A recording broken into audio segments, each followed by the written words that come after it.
Na Gavana wa Migori Oyako amelaani utendakazi wa maafisa wa polisi wakati wa kukabili waandamanaji katika siku 3 ya maandamano hayo. Ameongeza kusema kuwa polisi waliwajeruhi watu wengi ambao walikuwa wakitekeleza haki zao za kidemokrasia. Mtu mmoja aliuawa kwenye maandamano hayo.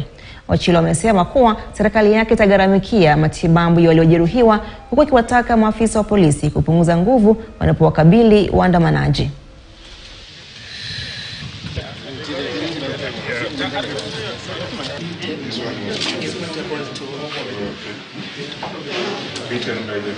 Tunaomba serikali kwa hii serikali isikuwe serikali ambayo inanyanyasa watu wake. Sababu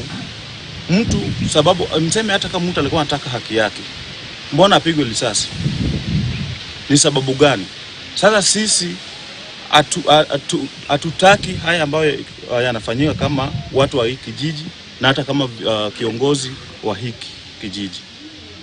Tunaomba serikali pamoja na serikali kuu pamoja na ya county wafanye jukumu ya hii mazishi ili dada yetu apate haki yake, kwa sababu ni mjane, ana mume wake, amesumbuka na watoto wake tangu 2011 mpaka sasa bado unapata ya kwamba eti mtoto anachukuliwa tu kiovyo ovyo hivyo.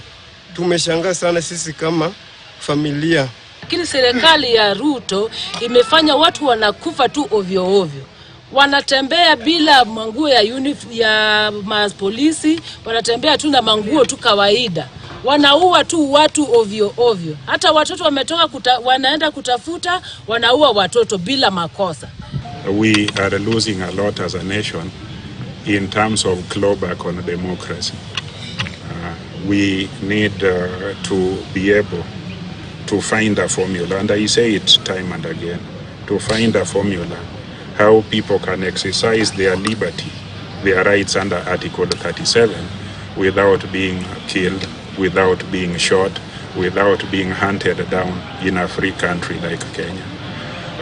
The meaning of Article 47 in the Constitution, the right to picket, the right to demonstrate, must be enjoyed by our people. I do not know how that will be done.